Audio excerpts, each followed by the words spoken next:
జన సైనికులు మొదటి నుంచి కూడా పవన్ కళ్యాణ్ గారిని సీఎం చేయాలని ఒక కోరిక, బలమైన కోరిక ఉండేది. ఎన్డీఏ కూటమి ఈ రోజున బ్రహ్మాండమైన మెజార్టీ వచ్చింది. ఎందుకు ఈ రోజున పవన్ కళ్యాణ్ గారు డిప్యూటీ సీఎం గా ఉన్నారు? అందరూ హ్యాపీగా ఉన్నారు. సీఎం అని చెప్పి అందరూ కోరుకున్నారు. పవన్ కళ్యాణ్ గారిని ముఖ్యమంత్రిగా చూడాలనేది బలమైన కోరిక. ఈ రోజు డిప్యూటీ సీఎం స్థాయిలో ఉన్నారు. మేము హైదరాబాద్ వెళ్ళాలని బస్సు ఎక్కామండి. కోదాడ వరకే చాలా దగ్గర డబ్బులు ఉన్నాయి. ఏం చేస్తాం, కోదాడ వరకే బాబు, అక్కడ దిగే అన్నాడు. అక్కడ దిగేద్దాం అనే ఉద్దేశంతోనే ఎక్కాం బస్సు. ఎక్కిన వాళ్ళని బస్సు ఎక్కారు, మన బస్సు ఎక్కారని చెప్పి మనం అసలు ఇంతమంది ఇంత స్ట్రెంగ్త్గా మన గెలిపించారని చెప్పి ఈ ఓనర్లు అందరూ, ఈ హనుమంతుని సైన్యం అంతా కూడా ఆ రోజు రాముల వారికి ఆ లంకలో ఉన్నటువంటి సీత దగ్గరికి వెళ్ళి సీత బతికే ఉందని అంగుళికం తీసుకొచ్చి ఆంజనేయుడు ఏ విధంగా ఇచ్చాడో సీఎం పదవిని తీసుకొచ్చి వాళ్ళ చంద్రబాబుకి ఇచ్చిన చరిత్ర పవన్ కళ్యాణ్ జన సైనికులదని చెప్పడంలో ఎలాంటి ఇది లేదు. మన స్తోమత, మన ఆర్థిక పరిస్థితి, అక్కడ 8 మందిని నిలబెట్టి దెబ్బతిన్నాం, ఇది కాదు పద్ధతి, కొన్ని మార్చాలి అని చెప్పి 5 అంచెల వ్యూహం తీసుకుని దివితాలుగాలో 1977లో వచ్చిన ఉప్పెన లాంటి వారాహి యాత్రని పురస్కరించుకుని ఈ వారాహి యాత్రతో బయలుదేరాడు తూర్పు నుంచే. ఆ బయలుదేరిన విధానం కానీ, ఆ వారాహి తల్లి ఈయన మీద ఉన్న కరుణ కానీ, అతను అనుకున్నటువంటి చంద్రబాబు అనేవాడిని సీఎం చేయాలి, అతని ద్వారా రాష్ట్రాభివృద్ధి చేయాలి, ఆ రాష్ట్రాభివృద్ధి చేసే విధానంలో నేను కూడా భాగస్వామిని కావాలనుకున్నాడే కానీ నేను సీఎం అవుదామని అతను అనుకోలే. ఇట్లాగే చేసుకుంటూ పోతుంటే జగన్ గారు ఇవాళ ఫెయిల్ అయ్యారు, చంద్రబాబు గారు చేసుకుంటూ వస్తున్నారు. చేసే అవకాశాన్ని పవన్ కళ్యాణ్ గారికి కల్పించారు. అంతకుముందు ఉప ముఖ్యమంత్రులుగా 5 ఉన్నారు. ఒక కాపు, ఒక ఎస్సీ, ఒక బీసీ, ఇంకోళ్ళు. ఏ ఒక్కళ్ళకన్నా ఈ ప్రిఫరెన్స్ ఉందా ఈ రాష్ట్రంలో? ఒక ఉప ముఖ్యమంత్రికి ఇంత గౌరవ మర్యాదలు ఉన్న చరిత్ర ఎప్పుడన్నా ఉందా? విశ్వాసం చంద్రబాబు గారు జైలుకి వెళ్ళిన తర్వాత చంద్రబాబు గారి ప్రవర్తనలో చాలా మార్పు వచ్చిందండి. ఏంటంటావేమో, తనామనా తెలుసుకున్నాడు, రూపాయి విలువ తెలుసుకున్నాడు, టైం విలువ తెలుసుకున్నాడు, ఫుడ్ విలువ తెలుసుకున్నాడు. నేను లేనప్పుడు నా పార్టీ మెయింటైన్ చేసింది ఎవరు నా కోసం వచ్చిందో తెలుసుకున్నాడు. వాళ్ళని వదులుకోకుండా వాళ్ళందరినీ నేను కాపాడుకోవాలి అని చెప్పి తెలుసుకున్నాడు. అర్ధరేత్రి ప్రాణాలకి తెగించి ఇంతమంది పారిశ్రామికవేత్తలు నా కమ్మోరు ఉన్నారు, నా పార్టీలో ఉన్నారు, నా పార్టీకి వదిలేసి పారిపోయారు.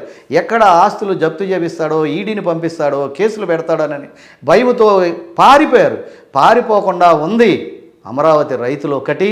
పారిపోకోకుండా అన్నిటికీ తెగించి వచ్చి నీ కోసం నడి రోడ్డు మీద పడుకుంది పవన్ కళ్యాణ్ గారు. అలాంటి పవన్ కళ్యాణ్కి మనం మేలు చేయకపోతే పబ్లిక్ అనాలిసిస్ చెప్తున్నానండి నేను, ఇవాళ మనకు బతుకుండదు.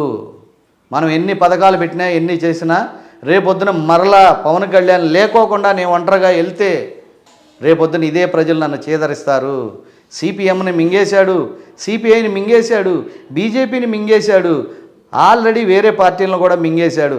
ఇవాళ పవన్ కళ్యాణ్ కూడా 2014లో ఒకసారి మింగాడు, కానీ గొంతు దాకా వచ్చి మళ్ళీ బయటకు వచ్చాడు, పుంజుకున్నాడు. ఎవరో మింగలేని విధిగా బలమైన ఒక శక్తిగా, నిజాయితీ పరుడుగా నిలబడ్డాడు. ఇవాళ ఎక్కడ కడప, నిన్న చూడండి, ఎక్కడ ఇచ్చాపురం, ఎక్కడ శ్రీకాకుళం, ఎక్కడ పాలకొల్లు, ఎక్కడికి వెళ్ళినా పవన్. ప్రతి ఇంట్లోకి వెళ్ళిపోయాడు పవన్ కళ్యాణ్. అలాంటి పవన్ కళ్యాణ్ని మీరు ఏం ఆపగలరు? చూడండి జనవాణి కార్యక్రమాల ద్వారా ప్రజల్లోకి ఎలా వెళ్ళిపోయాడు. ఆయనకి ఏమన్నా ఆశ ఉందా? ఆయనకి ఏమన్నా ఒక పుచ్చలపల్లి సుందరయ్యలాగా ఆయన చెప్తాడే పద్దాగా, ఒక చెగువీరాలాగా నిస్వార్థంగా కోరిక ఉన్నా కానండి, కోరిక తీరటానికి కుదరాలి. అది భవిష్యత్తులో అవుద్దేమోనండి, భవిష్యత్తులో అవుద్దేమో. అతను కోరుకుంటే నేనే ఇస్తా, 1 సంవత్సరం 2 సంవత్సరాలు అయినా. స్వయంగా చంద్రబాబు గారు చెప్పారు, ఆయనలో మార్పు కనపడుతుంది. ఇన్ని బాధలు పడి ఇంత ఇదయ్యి 57 రోజులు జైల్లో ఉండి చంద్రబాబు గారు కూడా ఆపదలో ఆదుకున్నటువంటి, ఆపదలో ఆకలితో ఉన్నవాడికి ఆక్సిజన్ పెట్టి, అన్నం పెట్టి లేపి వాళ్ళ రాష్ట్ర పగ్గాలు ఇచ్చినటువంటి వాళ్ళకి అన్యాయం చేస్తే భగవంతుడు ఉన్నాడు, భగవంతుడు చూస్తాడు. అయితే ఇవాళ పవన్ కళ్యాణ్ సెక్యూరిటీగా కూడా చాలా ప్రాబ్లం ఉందండి. పవన్ అనేవాడు ఉంటే నేను సీఎం కాలేనని జగన్ టార్గెట్ పెట్టేసుకున్నాడు. పవన్ అనేవాడు 2029లో మరలా ఇప్పుడు ఎలా చేశాడు అలా నాకు సపోర్ట్ చేయకపోతే నాకు భవిష్యత్తు ఉండదు, నా బిడ్డ మళ్ళీ సీఎం కాలేడని చంద్రబాబు పెట్టేసుకున్నారు. ఈ జనసేన సైనికులకు ఒకటే చెప్తున్నానండి, ముందు పవన్ అనేటటువంటి నిజాయితీ పరుణ్ణి కాపాడుకుంటే రాష్ట్రం బాగుంటుంది. ఎందుకంటే అతనికి స్వార్థం లేదు. పుచ్చలపల్లి సుందరయ్య గారి లాగా ఆస్తులన్నీ ప్రజలకు దారబోసినాడు. ఒక మేఘాలయ ముఖ్యమంత్రి సర్కార్ లాగా 12,000 జీతం తీసుకుని ఆయన పనిచేస్తున్నాడు. చేశాడు 4 పర్యాయాలు ముఖ్యమంత్రిగా ఉండి కూడా రూపాయి ఆశించాల. ఇవాళ అలాగే పవన్ కళ్యాణ్ ఏమైపోతాడు, ఆ సినిమాలు కూడా వద్దంటున్నాడు. ఎలా మెయింటెన్స్ అవుతాడు, ఫ్యామిలీలు ఎలా మెయింటెన్స్ అవుతాడు? పూర్తి స్థాయిలో ఈయన రాజకీయాలు ఉండడం మంచిది అంటారా, లేదంటే సినిమా కూడా చేస్తే బెటర్ అంటారా? పూర్తి స్థాయి ఉంటే ఫుడ్ ఎవరు పెడతారండి? గడ్డి మామ దగ్గర కుక్కల్లాగా తయారైతే వాళ్ళ బంగారపు స్పూన్తో రాజకీయ నాయకులకి నిన్నటిదాకా ఉద్యోగస్తులు అందరూ కలిసి తినిపించారు లంచాలనేటటువంటి మటన్ దమ్ బిర్యానీ. మిగిలింది వాళ్ళు ఇళ్ళకి తీసుకెళ్లారు. ఇవాళ ఇదే పవన్ కళ్యాణ్ వచ్చేసరికి వీళ్ళు తినడానికి లేదు, డిఫెండెడ్ ఆన్ శాలరీ, రాజకీయ నాయకులు తినడానికి లేదు. తింటే ఈయన చూస్తున్నాడు, ఎవరన్నా తింటే మాకు చెప్పండి, మేము యాక్షన్ తీసుకుంటాం. ఇన్ కేసు నేను తప్పు చేసినా కానీ నా మీదైనా మీరు యాక్షన్ తీసుకోండి అని చెప్పి డైరెక్ట్ చెప్పేశాడు. ఇంకెక్కడండి? అట్లా ఎట్టా కుదురుద్ది పవన్ కళ్యాణ్ గారు రాజకీయాల్లో? మన ప్రాణాలకు కూడా ముప్పు ఉందండి. దయచేసి మీ సెక్యూరిటీ పెంచుకోండి, మీ కేటర్ను కూడా మీ ఎమ్మటే పెట్టుకోండి. మీ పర్సనల్ సెక్యూరిటీని ఇంకా పెంచుకోవాల్సిన అవసరం ఉంది. మీరు చాలా అడ్డంగా తయారు ఇవాళ ప్రజలకి, ఇవాళ ఈ ప్రజానాయకులకి. అందరూ కరప్షన్కి అలవాటు పడిపోయారండి. ఎడిట్ అయిపోయారు 80% మందు గంజాయికి. అలా రాష్ట్ర ప్రజలు, అలా అధికారులు కూడా కరప్షన్కి అలవాటు పడిపోయారు. కాబట్టే కదా ఐఏఎస్ ఐపీఎస్లు చదివినటువంటి ఉన్నత ఐపీఎస్లను కూడా ఐఏఎస్లను కూడా ఇవాళ 16-17 మందిని పక్కన పెట్టారంటే why you have support to the goondas? ఎందుకు సపోర్ట్ చేశారు? ఎంత కష్టపడితే మీరు ఐఏఎస్లు అవుతారు? ఐపీఎస్లు నా కొడుకు ఐఏఎస్ అంటే ఒక తండ్రికి ఎంత ఆనందం. చూడండి, ఆ రోజు వాళ్ళ నాన్నగారిని నమ్మి సుబ్రహ్మణ్యం గారు కానీ, ఇంకోళ్ళు కానీ, శ్రీలక్ష్మి కానీ ఏ విధంగా జైలు పాలైపోయారు. అదే పరిస్థితి ఇవాళ మీకు అవసరమా? Allu versus mega family. ఓపెన్గా చెప్పనా? ఓపెన్గానే. ఇది అసలు విషయం కాదండి, ఇది విషయం కాదు. అదే మా ప్రెసిడెంట్ గౌరవనీయులైన మోహన్ బాబు కొడుకులు కానీ, ఇదే పోసాన కృష్ణమురళి కానీ, ఇంకా అలీగఢ్ కానీ, బొచ్చుగాడి ఇంకోళ్ళు కానీ అనేక మంది ఇదే మెగా ఫ్యామిలీకి ఎదురొచ్చారు. అప్పుడు ఈ ఫ్యామిలీ ఎన్టీఆర్ ఫ్యామిలీ కూడా ఎదురొచ్చింది. మెగా ఫ్యామిలీలో ఒక ఎస్సీ ప్రకాష్ రాజ్ గారిని గొప్ప మహానటుడు, మరో ఎస్వి రంగారావు లాంటివాడు, ఉత్తమ అవార్డిస్టు, అన్ని భాషలో అన్నిటిలో న్యాచురల్ స్టార్ ఆయన. అలాంటి వాడిని పెడితే అలాంటి వాడిని గెలవనివ్వాల. వాళ్ళ ఫ్యామిలీ ఏమైనా నుంచున్నారా? వీళ్ళందరి పాత్ర లేదా? అప్పుడు వీళ్ళ పాత్ర లేదా? అక్కడ కూడా కమ్యూనిటీ ఫీలింగ్ అండి, ఒక కాపోడు రాకూడదండి. బట్ ఇవాళ మెగా ఫ్యామిలీని గుర్తించి పవన్ కళ్యాణ్ గారు సీఎం అవడానికి వాళ్ళు కూడా అనేక మంది జూనియర్ ఆర్టిస్టులు కూడా ఎంతో సహకరించారు. సీనియర్ ఆర్టిస్టులు తేలితే పట్టుకుందాంలే అని చెప్పి ఎర్ఐసి చేపను పెట్టినట్టుగా పెట్టారు. ఇవాళ అదే ఇండస్ట్రీలో ఇవాళ అందరికన్నా కూడా గొప్ప రియల్ హీరో అయిపోయాడు. ఫర్ ఎగ్జాంపుల్ అంబానీ గారి పెళ్ళిలో చూడండి, ఎక్కడ నేషనల్ హీరోసు, ఎక్కడ హాలీవుడ్ హీరోసు, అసలు ఒక్కసారి చూడండి మీరు. ఎక్కడికి వెళ్ళినా అతని ఇండివిజువాలిటీ చూపించుకుంటూ గొప్పగా ఉన్నాడు. పిచ్చివాళ్ళం మేము 26% ఉన్న కాపులు, ఎస్సీలు, ఎస్టీలు, బీసీలు, అనేక మంది రాష్ట్రంలో ఉన్న వాళ్ళందరూ కూడా పవన్ కళ్యాణ్ పడే తపన, పవన్ కళ్యాణ్ గ్లామర్కి విలువడు, లేని కులాల్లో ఉండాలంటాడు. ఏనండి అక్కడికే వస్తున్నా. ఏ విషయం డైవర్ట్ అవ్వదు. ఇంతమంది కులాలు సపోర్ట్ చేసి కావాలని ఇతర కులాలు కూడా ఇవాళ పవన్ కళ్యాణ్ గారికి అంత గ్రేట్ మెజారిటీ ఇస్తే, అంతమంది వచ్చి ప్రచారం చేస్తే, అంతమంది హీరోలు వచ్చి ప్రచారం చేస్తే, జూనియర్ ఆర్టిస్టులు వచ్చి ప్రచారం చేస్తే, ఇవాళ అదే రామ్ చరణ్ కాడి నుంచి అందరూ వస్తే నువ్వెందుకు రాలేదయ్యా? నువ్వెందుకు రాలా? వచ్చానా పాయింట్కి? పవన్ కళ్యాణ్ అనేవాడు ఆంధ్ర రాష్ట్ర ప్రజలకి దేవుడు అయ్యాడయ్యా. ఈ దేవుడు నువ్వు దండం పెట్టుకోపోయి ఊరికన్నా వచ్చి కనపడాలిగా. గుళ్ళోకి వచ్చి గంటన్న కొట్టి కొబ్బరికాయ కొట్టి వెళ్ళాలిగా. లేదు, నువ్వు వచ్చి ఇక్కడే స్టార్ట్ అంగా నమస్కారం, లేకపోతే పవనిజం అనేటటువంటి లేదండి, అతను ఏం అనలేదండి. అది జాతి కోసం మాట్లాడిన ఉత్తమమైన పదం. లేదండి,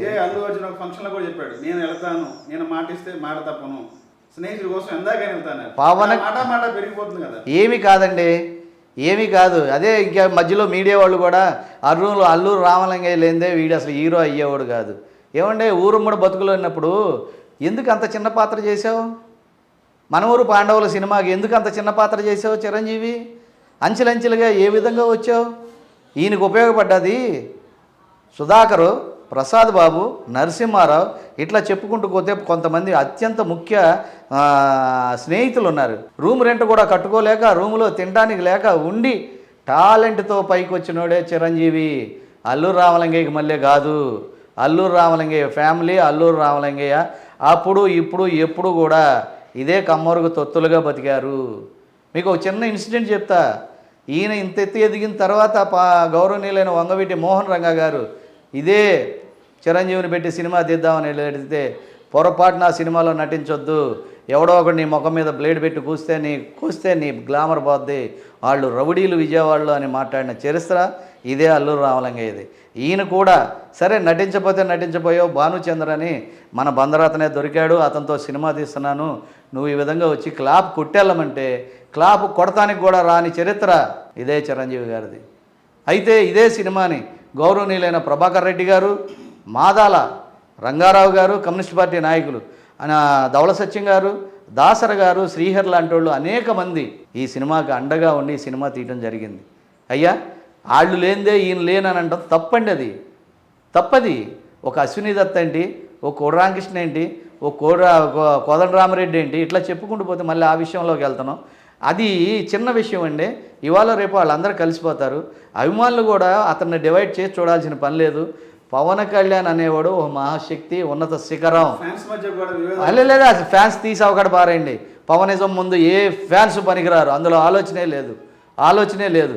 అయితే ఏంటంటే ఒక క్రమశిక్షణ, చక్కని ఒక పద్ధతి, ఒక పద్ధతిలో నడుచుకుంటున్నారు జన సైనికులు.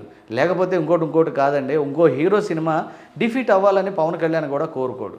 ఎందుకంటే ఫర్ ఎగ్జాంపుల్ మొన్న వేరే వాళ్ళ సినిమాలు రిలీజ్ అయినాయి, ఎంత సహకరించారో చూడండి. అదే ఈ సినిమా వ్యవహారంలో కూడా ఒక్కొక్క హీరోకి లక్షల కోట్ల మంది అభిమానులు ఉన్నారు. వీళ్ళందరూ వచ్చి నా ముందు చేతులు కట్టుకోవాలని జగన్ ఆ రోజున మాట్లాడిన మాటలు, కొన్ని సినిమాలు 5 రూపాయలు చేయటం, కొన్ని సినిమాలు 10 రూపాయలు చేయటం, సినిమా వాళ్ళతో కూడా గేమ్స్ ఆడటం, ఆ సినిమా అభిమానులు కూడా వైఎస్ఆర్ గవర్నమెంట్ని దెబ్బ కొట్టిన సందర్భం ఉంది. ఇకపోతే ఈయనెవరో అర్జున్కి అంత సీన్ లేదండి. అల్లు అర్జున్ ఇంకో 10 సినిమాలు చేసిన గొప్ప హీరో అయినా ఏదైనా ఆయన సమాజ శ్రేయస్సు కోసం సమాజంలో జరిగే సామాజిక కార్యక్రమాల మీద, మన సంస్కృతి మీద సినిమాలు తీస్తే అవి హిట్ అయితే గొప్ప, మన భూములు అడవులు నరికేస్తూ తీస్తున్నటువంటి అనేది సహజంగా మాట్లాడారు. కానీ అది అతని మీద కావాలని మాట్లాడింది కాదు. అట్లా అనుకుంటే ఈయన గబ్బర్ సింగ్ 10 మందిని పొడిచేశాడు, 10 మందిని గాలి చేశాడు, అట్లా కాలిస్తే గొప్ప అని చెప్పాడా? లాస్ట్లో నీతి ఉంటుంది. అట్లాగే ఆ సినిమాలో నీతి ఉంటుంది. అంతేగాని అల్లు అర్జున్ అసలు టార్గెట్ కాదండి. అల్లు అర్జున్ విషయం కూడా మీడియా వారు ఎంత తక్కువ మాట్లాడుకుంటే అంత మంచిది. బావబామర్దులు వాళ్ళిద్దరూ కూడా ఒక చంటబ్బాయిలో చూస్తే ఇదే అరవింద్, ఇదే చిరంజీవి ఎంత గౌరవంగా ఉన్నారు, ఇప్పటికీ అలాగా ఉంటారు. మధ్యలో వాళ్ళు క్రియేట్ చేసి అభిమానులు పెంచేటటువంటి ఈ విష సంస్కృతిని మనం కూడా అది ఖండించాలి. సార్, పిఠాపురంలో పవన్ కళ్యాణ్ గారి గెలుపుకు సహకరించినటువంటి వర్మకి పవన్ కళ్యాణ్ మధ్య గ్యాప్ ఉందనేది కొంత ప్రచారం నడుస్తుంది. నిజంగా వర్మ గారికి పవన్ కళ్యాణ్ గారికి గ్యాప్ వచ్చిందంటారా? ఈ గ్యాప్ సహకరిస్తే కనీసం గెలిచిన తర్వాత ఆయన సరైన ప్రాధాన్యత ఇవ్వలేదు, గుర్తింపు లేదనేది ప్రధాన ఆరోపణ. ఎమ్మెల్సీ వస్తుందండి ఆయనకి, ఇవాళ రేపు మంత్రి పదవి కూడా వస్తుంది, అందులో ఆలోచన లేదు. పవన్ కళ్యాణ్ గారు ఎవరో ముఖం తెలియని వాళ్ళను కూడా పిలిచి సాయాలు చేసే మనిషి. ఇవాళ పవన్ కళ్యాణ్ గెలుపులో అతి ముఖ్యుడు వర్మ గారు. అలాంటి వర్మకి అన్యాయం చేస్తే, చంద్రబాబు పవన్ కళ్యాణ్కి అన్యాయం చేస్తే ఎంత నేరమో, వర్మకి అన్యాయం చేసినా పవన్ కళ్యాణ్ది అంతే నేరం. అవునంటారా కాదంటారా? మీరు వెళ్ళటానికి కూడా లేకుండా రాష్ట్రం అంతా మీరు తిరుగుతుంటే మీకోసం రెస్పాన్సిబిలిటీ తీసుకుని అతని గెలుపుకి అతని కమ్యూనిటీని ఏ విధంగా నిలిపాడో చూడండి. 80-70 వేల మెజార్టీ ఏ విధంగా వచ్చిందంటే ఒక్కసారి ఆలోచించండి. ఓటుకు ₹1,00,000 ఇచ్చి ఓటు వేయకపోయినా ఓటు వేసేసారని చెప్పి సింబల్స్ వేసేసి 17 కోట్ల రూపాయల మందుని మీరు అక్కడ 190,000 మంది ఉన్నటువంటి ఓటర్లకు పంపి చెయ్యని ఇది లేదు ఎక్కడ. ఇదే పెద్దిరెడ్డి రామచంద్రారెడ్డి కొడుకు మిథున్ రెడ్డి వెళ్ళి అక్కడ ఉండి అడిగినోడికి అడిగినట్లు లక్షలు చూడండి ఎంత గుర్తింపు. పవన్ అనేవాడిని ఓడించాలి, పవన్ అనేవాడు అసెంబ్లీలో నాకు కనపడకూడదు. ఒకప్పుడు ఇదే పరిస్థితి గౌరవనీయులైన ఎన్టీ రామారావు గారు చేశారు. ప్రతిదానికి లెక్క డొక్క అడిగేటటువంటి రోషయ్య గారు అనేవాడు చీరాల్లో గెలవడానికి వీల్లేదని అడ్మినిస్ట్రేషన్ తెలిసినోడు, 17 సార్లు ఆర్థిక శాఖ మంత్రి చేసినోడు, వాడితో వద్దురా బాబు, వాళ్ళు లేకుండా వాళ్ళ పార్టీలో 10 మంది గెలిచినా పర్వాలేదు, ఆ రోసి అనేవాడు వద్దు అన్నట్టుగా అసెంబ్లీ గేటును కూడా దాటనివ్వనటువంటి ఆ పందాలోనే నువ్వు కానీ రోజా కానీ పెద్దిరెడ్డి కానీ వాడు కొడుకు వీడు కానీ మీరందరూ ఏం చేయగలిగారు? మంచిని ఎవరూ ఎక్కువ కాలం ఆపలేరండి. అది మండుతున్న నిప్పు పవన్ కళ్యాణ్, అది ఎవడి జేబులో వేసుకున్నా మండుద్ది. నీ నిజాయితీ ఇవాళ ఎంప్లాయీస్ని నోరు మూపిచ్చేసావు, రాజకీయ నాయకులు నోరు మూపిచ్చేసావు. మా పవన్ కళ్యాణ్ వచ్చాడని చెప్పి ఒక బండి ఇసుక తోలుకుంటాక లేదు, ఒక చిన్న పైరు చేసుకుంటాక లేదు, ఒక సెటిల్మెంట్ చేసుకుంటాక లేదు. ఎలా బతుకుతారు సెకండ్ క్యాటరు? ఆల్రెడీ రాష్ట్రంలో సెటిల్మెంట్ బ్యాచ్ ఒకటి తయారైంది అనేది కూడా ట్రోల్ అవుతుంది. అన్నీ అబద్ధాలు సార్, అన్నీ అబద్ధాలు. ఫర్ ఎగ్జాంపుల్ మీకు ఇక్కడ దగ్గర వినండి లేదు ఇక్కడ పక్కనే ఉన్నటువంటి రామ్మోహన్ ఆయుర్వేద గ్రంథాలయ సంస్థ స్థలాన్ని ఎక్కడో పులివెందులోళ్ళు వచ్చి ఆక్రమించుకుంటాకు చూశారు. 50-60% అయిపోయింది అది. ఆ పక్కన ఉన్న స్పార్క్ హోటల్లోనే కూర్చుని సెటిల్మెంట్. ఎక్కడ భూములు, ఎక్కడ కడప, ఎక్కడ పులివెందుల, ఎక్కడ జమ్మలమడుగు, ఏంటి సార్ ఇది? అదంతా ఎంతవరకు తెలుసు? మేము పబ్లిక్లో ఉంటాం, డెప్త్కి వెళ్ళే మనుషులం కాబట్టి మా దృష్టికి వచ్చినాయి. మేము ఎవరి మీద బ్లేమ్స్ వేయాలని కాదు, ఎలా పబ్లిక్ ఆస్తులు దోచుకోవాలనే కదా మీరు ఆ సివిల్ చట్టం తెచ్చింది. అదే కదా మీ మైండ్కి. పబ్లిక్ అంతా ఏమనుకున్నారో తెలుసా?